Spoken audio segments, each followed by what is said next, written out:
नमस्ते दोस्तों, जैसा कि आपको पता है कि आप लोगों ने बीपीएससी का एग्ज़ाम तो दिया ही होगा 27 दिसंबर को। बहुत ग्रुप में बहुत सारे कमेंट आ रहे थे कि इतना मेरा आ रहा है, ओबीसी का कितना जाएगा कट ऑफ, इतना जाएगा। तो मेरे जो सर हैं उससे डिस्कस करके ये जो कट ऑफ मैंने बनाया है ना, ये बोर्ड पर लिख दिया। इससे ज़्यादा कट ऑफ में भी हमको लगता है जैसे कि इससे ज़्यादा नहीं जाने वाला है। तो चलिए चलते हैं। और कुछ है जिसमें इतने सारे क्वेश्चन डाउट में रखी है बीपीएससी, तो इसको भी डिस्कस कर लेंगे क्या होना चाहिए और क्या नहीं। जैसे कि यूआर अनरिजर्व कैटेगरी का जो है वो मेल जो होगा 96 से 98 तक के बीच में ही कट ऑफ रहेगा, क्योंकि उपस्थित हुए थे 66 बीपीएससी में, वो 60% ही थे। क्योंकि कोरोना को लेकर के और भी मतलब जो यूपीएससी दिए थे वो यूपीएससी जो दिए थे वो मेंस की तैयारी कर रहे थे, इसीलिए 40% एब्सेंट थे। इसको देख करके इससे ज़्यादा कट ऑफ नहीं जाने वाले। हम लोग जैसा डिस्कस किए कि 96 अनरिजर्व कैटेगरी के 96 या 98 के बीच में ही कट ऑफ रहेगा।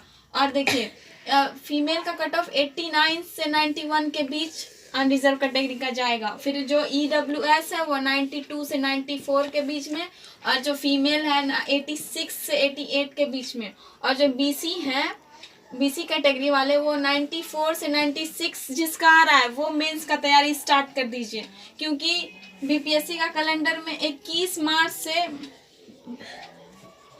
बीपीएससी मेंस लेगी। बीपीएससी मेंस का एग्जाम होने जा रहा है, और बाकी अक्टूबर में 67 का बीपीएससी होगा। तो आप लोग जो इसके बीच हैं वो अपना मेंस का तैयारी स्टार्ट कर दें। 92 देखिए यहाँ बीसी का जो मेल है वो 94 से 96 के बीच में रहेगा, और जो फीमेल है 88 से 19 के बीच में रहेगा।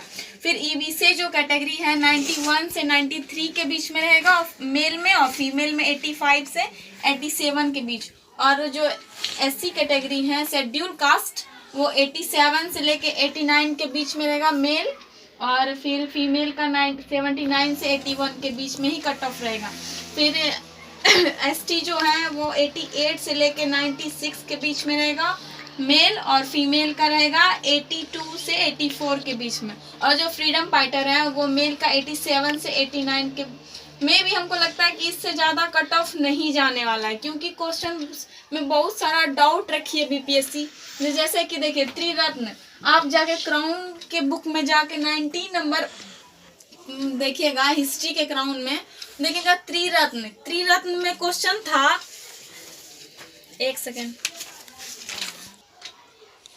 जैसे कि क्वेश्चन था त्रिरत्न या 3 रत्न, जैसे सटीक ज्ञान, सच्ची आस्था और सटीक क्रिया निम्न में से किससे संबंधित। बहुत सारे लोग ने बौद्ध धर्म लगाए, बौद्ध धर्म, और बहुत सारे यूट्यूबर्स जो हैं बड़े बड़े संस्थान के वो ई भी ऑप्शन दे रहे हैं जैन प्लस बौद्ध। तो आप ही लोग बताइए जैन कैसे होगा। जैन में बोला था कि बौद्ध धम्म संघ यही है उसका त्रिरत्न, लेकिन ये जो इसमें व्याख्या कर दिया है कि जैसे सटीक ज्ञान जैन धर्म का था, सम्यक दृष्टि, सम्यक आचरण और सम्यक आस्था, यही था त्रिरत्न जैन धर्म का। तो ये तो बता ही रहा ना, त्रिरत्न या तीन रत्न, जैसे सटीक ज्ञान, सच्ची आस्था और सटीक क्रिया निम्न से किससे संबंधित है। इसमें ऑब्वियसली जैन ही होना चाहिए मेरे ख्याल से। अब बीपीएससी क्या आंसर देती है वो उस पर डिपेंड करता है। अब जैसे कि नागरिकता संशोधन, इसमें भी कंफ्यूजन है। सीधा सीधा क्वेश्चन पूछा है कि नागरिकता संशोधन कानून कब पारित हुआ। ये नहीं लिखा कि लोकसभा में कब, राज्यसभा में कब, और मतलब कि राष्ट्रपति कब सिग्नेचर किए, ये नहीं लिखा है। लेकिन हाँ ऑप्शन से 11 दिसंबर, इसमें इन ऑप्शन दे करके ये सिर्फ हम 11 दिसंबर मान सकते हैं अगर बीपीएससी ई दे दे तो, क्योंकि ये सीधा सीधा बोली नागरिकता संशोधन कानून कब पारित हुआ, ये नहीं बोला कि राज्यसभा में पारित हुआ, तो 11 दिसंबर होता। ठीक है, जैसे कि महंगाई क्वेश्चन था कि डोनाल्ड ट्रंप के पुनर्निर्वाचन, यहाँ पे जो क्वेश्चन था मागा किससे संबंधित है। जैसे कि मागा क्वेश्चन था कि हाल ही में संयुक्त राज्य अमेरिका में ऑपरेशन MAGA मागा संबंधित है। तो बहुत सारे लोग ने लगाए हैं कि मेक आर्मी ग्रेट अगेन, तो यहाँ पे जो आर्मी नहीं होना चाहिए, यहाँ पे अमेरिका होना चाहिए। या नहीं तो बहुत सारे लोग ऑप्शन में मतलब यूट्यूब में यही डी ऑप्शन दे रहे हैं, लेकिन ये सही नहीं है डोनाल्ड ट्रंप के पुनर्निर्वाचन अभियान से। तो ये हो गया। अब चित्रशाला, कभी कई कोई यूट्यूबर्स अकबर दे रहे हैं तो कोई जहांगीर। हम लोग पढ़े हैं कि चित्रशाला का जितना भी निर्माण हुआ है वो जहांगीर के काल में हुआ। नहीं तो आप क्राउन के 79 नंबर जाके पेज में पढ़िए, देखिएगा वो जहांगीर के बारे में ही बताता है। बीपीएससी क्या लेती है वो उस पर डिपेंड करता है। जैसे कि अभी आज ग्रुप में मतलब कि वन क्षेत्र के बारे में बहुत सारा डिस्कस हुआ कि कोई बोल रहा था इतना है इतना है इतना है।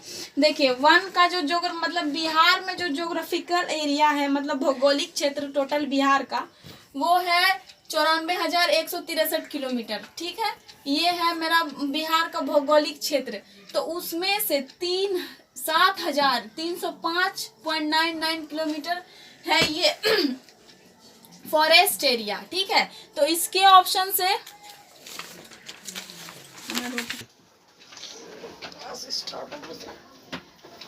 वन क्षेत्र जो है वो है 7,305.99 किलोमीटर स्क्वायर में बिहार में वन है। इसके अकॉर्डिंग होना चाहिए मतलब कि आपका जो आना चाहिए 7.76 वन क्षेत्र है, तो इसके अकॉर्डिंग ई ऑप्शन होना चाहिए, लेकिन यूट्यूबर 6.87 बता रहे हैं। अब पता नहीं अब बीपीएससी क्या लेती है ये। अब कच्छ और लेह, ये इसमें भी डाउट रखिए बीपीएससी की कौन सा एरिया।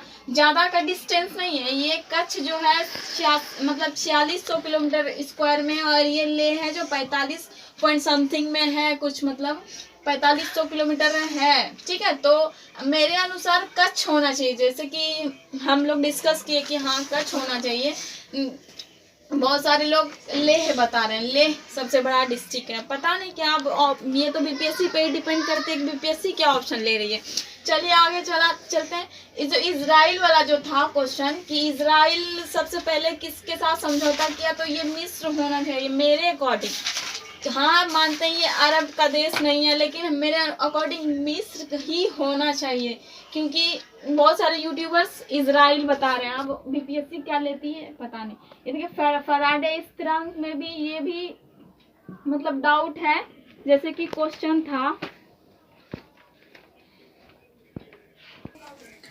फैराडे स्थिरांक में, तो क्वेश्चन था सब मतलब आंसर दे रहे हैं इलेक्ट्रोलाइट की मात्रा पर निर्भर करती है। ठीक है, तो ये ऑप्शन दे रहा है, लेकिन ये हमेशा कांस्टेंट होता है, मतलब ये सार्वभौमिक स्थिरांक है, ये मेरे अकॉर्डिंग है। जैसे कि मैंने सर से डिस्कस किया है, लेकिन अब इस बहुत सारे आंसर की, जैसे कि परफेक्शन आईएएस है, निर्माण आईएएस है, संकल्प आईएएस है, आस्था आईएएस है, सब कोई अपने अकॉर्डिंग सब कोई अपने अकॉर्डिंग आंसर जारी की है। बीपीएससी 66 का वो कुछ और ही, कोई कुछ और ही बता रहा है, तो बीपीएससी क्या रखती है वो मैंने रखता है। अब देखिए सबसे बड़ा डाउट इस क्वेश्चन में, सर पड़ोसी की तमन्ना अब हमारे दिल में है। ये क्वेश्चन जो है, ये क्वेश्चन कह रहा है, एक सेकेंड, इस क्वेश्चन में बहुत ज्यादा डाउट है कि सरफरोशी, क्वेश्चन कह रहा है प्रसिद्ध गीत सरफरोशी की तमन्ना अब हमारे दिल में है कि रचेता पूछ रहा है। दोस्तों रचेता कौन है, लेकिन लोकप्रिय बनाए थे राम प्रसाद बिस्मिल्ला, लेकिन इसका जो रचेता बिस्मिल अजीमाबाद है। तो मेरे अकॉर्डिंग इसका आंसर ई होना चाहिए। पता नहीं अब बीपीएससी क्या ले रही है। बीपीएससी 29वीं अनुच्छेद में जो था वो 243 का मेरे अकॉर्डिंग जी ही होना चाहिए, लेकिन बहुत सारे संस्थान हैं जो ई ऑप्शन दे रहे हैं। तो अब बीपीएससी क्या लेती है वो देखिए। जैसे कि सार्वजनिक विनिमय प्रावधान प्रणाली जो था वो कागज रहित, हम जहाँ तक पढ़े थे, जैसे कि बिहार सरकार ने 1 अप्रैल 2019 के सार्वजनिक वित्तीय प्रावधान प्रणाली CFMS शुरू की। यह प्रणाली राज्य के समस्त वित्तीय क्रियाकलाप को ऑनलाइन तथा कागज रहित बनाएगी। ये ऑप्शन होना चाहिए, लेकिन बहुत सारे ऑप्शन ई भी दे रहे हैं कि नहीं, मतलब कि स्थानीय निकाय सहित राज्य सरकार के वित्त को प्रावधान करेगी। ये हमको नहीं लग रहा। बहुत सारे ऑप्शन ए ही होगा, ऑनलाइन मतलब कागज रहित सबको बनाना। फिर सतत जीविकापार्जन जो है ये युवाओं को भी रोजगार देगी, लेकिन बहुत सारे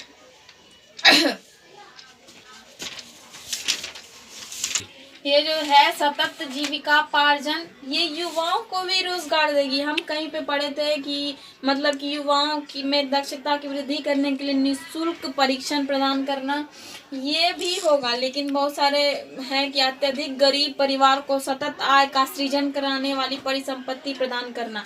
ये दोनों ऑप्शन हमको लग रहे हैं इसका ऑप्शन ई होना चाहिए। लेकिन आप देखिए बीपीएससी क्या लेती है। एक था औद्योगिक क्षेत्र, इसमें तो बहुत सारा डिस्कस भी हुआ आज ग्रुप में। एनएसएसओ होगा और सीएसएसओ होगा, मतलब कि क्या होना चाहिए। मतलब कि सर जैसे मेरे बता रहे थे कि सीएसओ ही होना चाहिए। अब बीपीएससी क्या लेती है पता नहीं। अब देखिए पीएम, एक क्वेश्चन है पीएम कुसुम योजना, इसमें ए भी होना चाहिए, डी भी होना चाहिए, क्योंकि ये जो किसान है वो निर्भर नहीं भी रहेगी, मानसून पे कम निर्भर होगी, इसके अकॉर्डिंग ये होना चाहिए। और सौर ऊर्जा से भी जोड़ेगी, डी भी होना चाहिए। तो पीएम कुसुम योजना भी ठीक है। गंगा नदी में तो और भी प्रॉब्लम है कि आखिर हम क्या लगाएं, मगध लगाएं या कोसी लगाएं, तो इसमें भी बहुत सारा डाउट है। फिर जनजाति में भी मेघालय होगा या और भी होगा। फिर उत्तर की ओर नदी जो है सब तो क्या पूछ रहा क्वेश्चन कि उत्तर की ओर नदी कौन सी आ रही, उत्तर की ओर बस एक ही नदी है सोन, जो आप लोग ने पढ़ाई होगा। तो ये मेरे अकॉर्डिंग ई होना चाहिए, ई ऑप्शन होना चाहिए। हम इसीलिए बताए कि मतलब 96 से 98 ये जनरल का कट ऑफ जा रहा है दोस्तों। अगर देखिए निराश ना हो, ये 67 का आ रहा है। हम लोग मिलके ग्रुप में तैयारी करेंगे और हम लोग तैयारी करवाने का भी कोशिश करेंगे। जितना भी है किताब लूसेंट खत्म करवाएंगे, जितना भी घटना चक्र है उसको खत्म कराएं। आप लोग बस सिर्फ मेहनत करिए, ठीक है। और मैं भी बीपीएससी देती हूँ और पिछले बार मेरा भी हुआ था, ठीक है। तो देखिए हम बस यही एक बात कहेंगे, जो 66 दिए हैं वो इस रेंज में है तो भी तैयारी करिए। और किसी को अगर पीटी में 2 मार्क्स भी आ रहे हैं तो वो भी तैयारी करिए।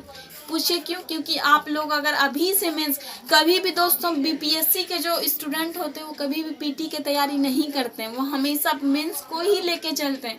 पीटी के लिए जब 2 मंथ बचता है तो वो सिर्फ ऑब्जेक्टिव हो जाता है उसका, क्योंकि हम लोग के पास मेंस के लिए टाइम नहीं। जैसे कि 66 का जो मेंस होगा 21 मार्च घोषित की है बीपीएससी की, 21 मार्च से हम पीटी मेंस लेंगे।